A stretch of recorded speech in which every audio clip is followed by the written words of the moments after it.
आपकी pathology lab है, ये खुद आप रन कर रही हैं या अटैच किया हुआ है? ये मेरी अपनी लैब है और इसकी ओनरशिप मेरी अपनी है। सारी रिपोर्ट्स वगैरह मेरे अंडर ही होती है।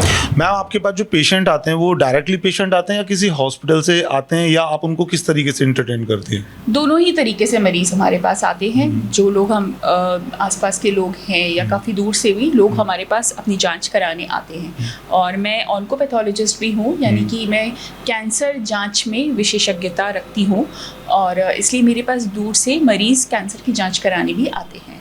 ये कैसे डिसाइड हो कि या ये कौन से लक्षण होते हैं जिनसे ये पता चले कि हमें डेंगू है? डेंगू के मरीज़ को सबसे पहले तो बहुत तेज़ बुखार आता है, साथ ही उसे सर दर्द जैसी परेशानी हो सकती है, बदन दर्द काफ़ी तेज़ होगा और बुखार 1 या 2 दिन का ही वो बताएगा। और इसके अलावा उसे कमज़ोरी काफ़ी महसूस होगी।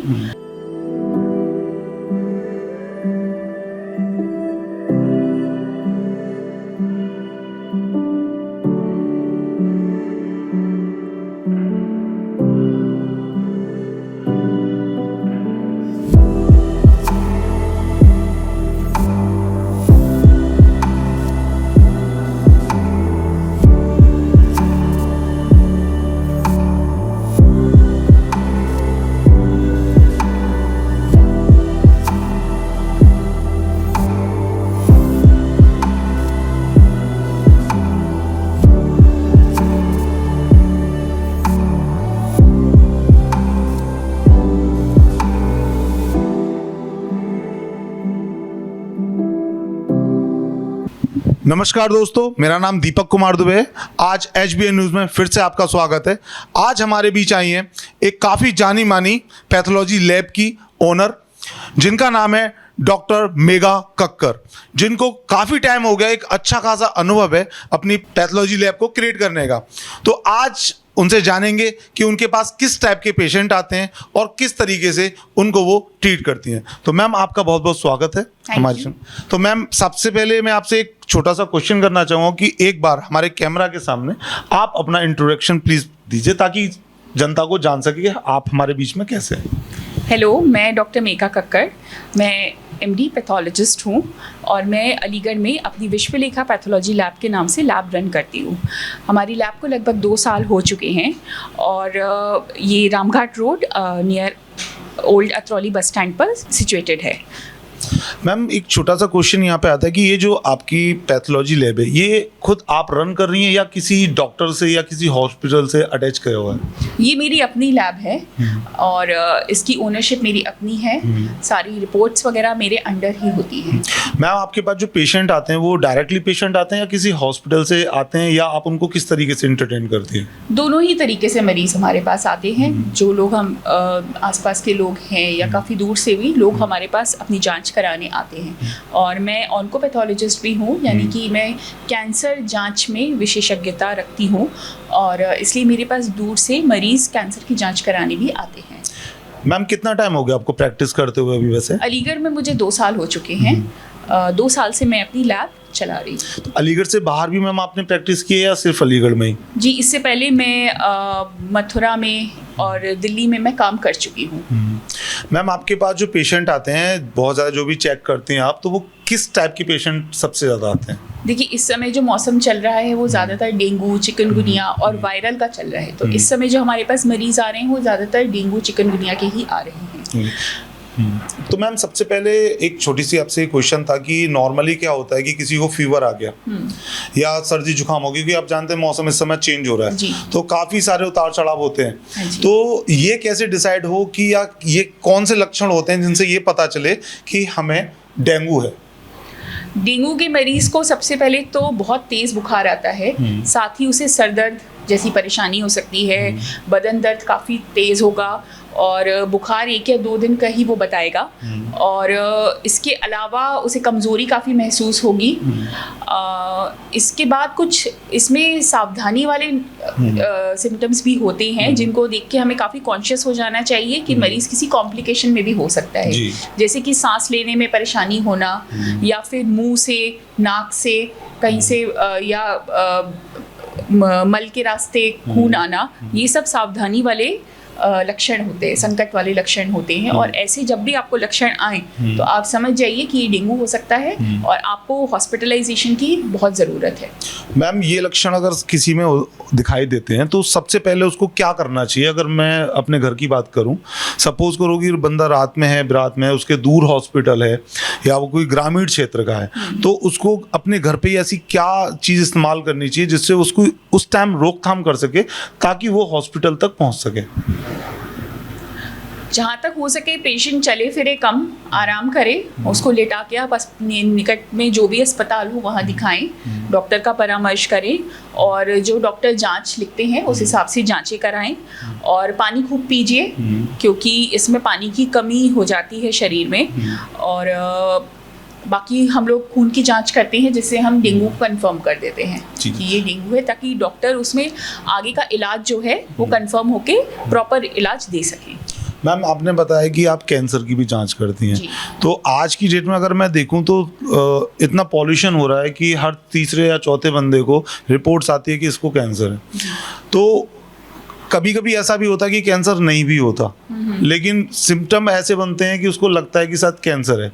लेकिन जो आप ही, क्योंकि आप डॉक्टर हैं, आप बता सकती हैं कि एक्चुअल में वो कौन से लक्षण होते हैं जो कंफर्म करते हैं इंसान को कि उसको कैंसर है? देखिए, हमारे शरीर के किसी भी अंग में कैंसर हो सकता है, लेकिन हम जैसे बात करें कि मेल्स में और फीमेल्स और बच्चों, ये तीन पॉपुलेशन हमारे पास होती हैं। अगर हम मेल्स में बात करते हैं तो लंग कैंसर का चांस काफ़ी हाई होता है और प्रोस्टेट कैंसर का। लंग कैंसर जो है वो किसी भी एज में हो सकता है। प्रोस्टेट कैंसर थोड़ी बड़ी एज में ज़्यादा कॉमन होता है। अब बाकी महिलाओं में हम बात करते हैं तो उनमें ब्रेस्ट कैंसर की काफ़ी संभावना होती है और लंग कैंसर, और इसके साथ साथ बच्चेदानी के कैंसर की। तो और बच्चों में हम बात करते हैं तो खून के जो कैंसर होते हैं, ल्यूकीमिया जिसे हम कहते हैं, उसके चांस ज़्यादा होते हैं। अब हर कैंसर के सिम्टम्स अलग होते हैं। जैसे प्रोस्टेट कैंसर का पेशेंट आएगा तो उसको पेशाब करने में परेशानी होती है, और बाकी आपका लंग कैंसर का मरीज़ जो होगा वो खांसी में बलगम आ रहा है तो बलगम में खून लग के आ रहा है, और वज़न तेज़ी से गिर रहा है, इन सब सिम्टम्स के साथ आएगा। महिलाओं में यदि ब्रेस्ट कैंसर है तो उसमें वो ब्रेस्ट में एक लंप लेकर या गांठ के साथ आएंगी, जिसकी जांच बहुत ज़रूरी होती है।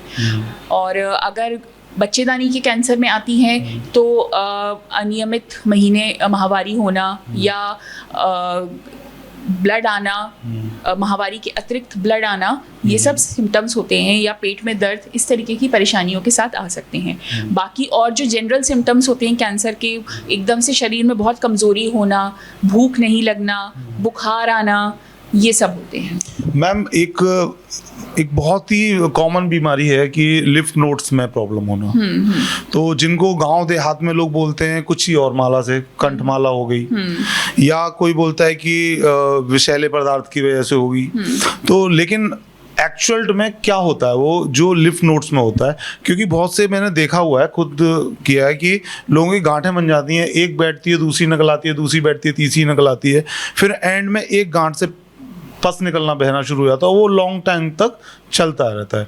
उसको क्या कहते हैं और उसकी जांच कब और कैसे करानी चाहिए?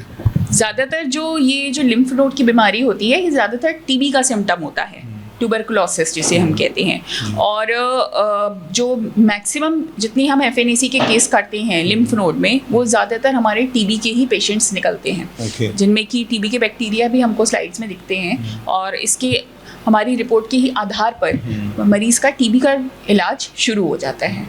मैम, इस बात में कितनी सच्चाई है कि अगर लिम्फ नोड्स की जो भी टीबी किसी को होती है, जैसे कि आपने बताया, और उसकी गांठें सही भी हो जाती हैं, लेकिन फिर भी कभी कभी ऐसा होता है कि जो गांठ सूखने के बाद एक दर्रा टाइप ले लेती है, उसमें इचिंग होना या उसको एक हल्का हल्का दर्द महसूस होना या ऐसा लगना कि ये कुछ कच्चापन है, वो क्या मीन्स होता है? अगर वो पूरी तरीके से ट्रीटमेंट करा चुका है, रिपोर्ट्स भी आ चुकी है कि लिम्फ नोड्स की जो टीबी है वो अब आपके बॉडी में नहीं है, ठीक है, उसके बाद भी अगर वो इचिंग होती है, थोड़ा सा ऐसा महसूस होता है कि गांठ में थोड़ा सा नरमपन है, तो उसके लिए क्या करना चाहिए? क्या डॉक्टर के पास दोबारा जाना चाहिए, या उसकी जांच अगर आ चुकी है तो दोबारा जांच करानी चाहिए? क्या करना चाहिए?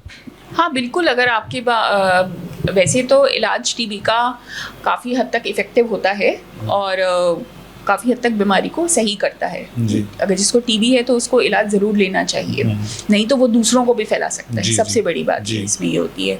लेकिन अगर उसके बाद भी आपके कुछ परेशानी है रह जाती है उसमें, तो उसके लिए आप परेशान ना हों। जो भी आपके ट्रीटिंग डॉक्टर हैं, आप उनसे कंसल्ट करिए। अगर वो उसमें चाहें तो वो दोबारा जांच करा सकते हैं, उसकी बायोप्सी करा सकते हैं। कहीं कोई और परेशानी तो नहीं है, ये भी दोबारा रीचेक करा सकते हैं। मैम, क्या लिफ नोड की जो टीबी होती है, अगर वो प्रॉपर तरीके से ठीक ना हो तो वो आगे चल के थॉट कैंसर का रूप ले सकती है? ऐसा ज़रूरी नहीं है। कैंसर जो होता है वो एक अलग बीमारी है, टीबी एक इन्फेक्शन है। जी। और मैम, जो थॉट कैंसर होते हैं बहुत से लोगों को, उसके सिम्टम क्या होते हैं? थ्रोट कैंसर जो होता है, देखिए 2 तरीके के होते हैं। एक तो आपका रेस्पिरेटरी ट्रैक्ट में हो सकता है इन्फेक्शन, जिसमें कि आपका गले में हो सकता है, या जहाँ से आपकी आवाज़ निकलती है वहाँ से हो सकता है, जो कि लैरिंग्स जिसे हम कहते हैं। या फिर आपका अपर एरोडाइजेस्टिव ट्रैक्ट में हो सकता है, जिसे कि हम ईसोफेगस कह सकते हैं। ठीक है? तो अगर ये कैंसर्स होते हैं तो इसमें सबसे पहले सिम्टम होता है आवाज़ में बदलाव, या फिर खांसी होना, या फिर खाना निगलने में दिक्कत होना। ये इसके पहले सिम्टम्स पानी निकलने में भी प्रॉब्लम होती है? हाँ, कुछ भी निकलने में मरीज को परेशानी होती है।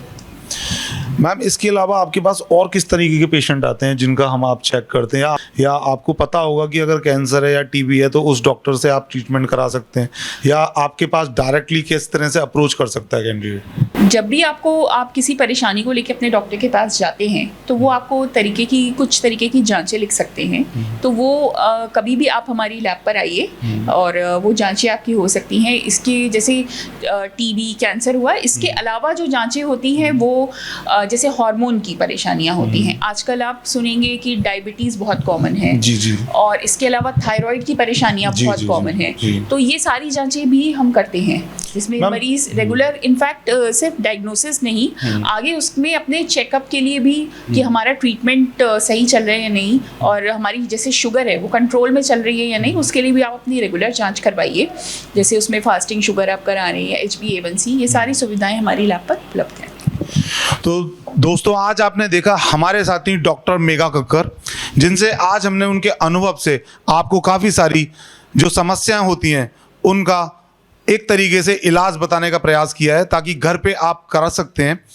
कभी भी फ्यूचर में आपको किसी भी तरह की कोई दिक्कत होती है तो मैम का कॉन्टैक्ट डिटेल्स हमारे चैनल पे अवेलेबल रहेगा, आप कोऑर्डिनेट कर सकते हैं, मैम से अपनी समस्या के बारे में पूछ सकते हैं और उसके लक्षण और उसकी रोकथाम के बारे में भी आप जान सकते हैं। आपका HBN न्यूज़ में बहुत बहुत धन्यवाद। फिर से मिलेंगे। मैं दीपक कुमार दुबे, कैमरामैन चिंटू के साथ। धन्यवाद।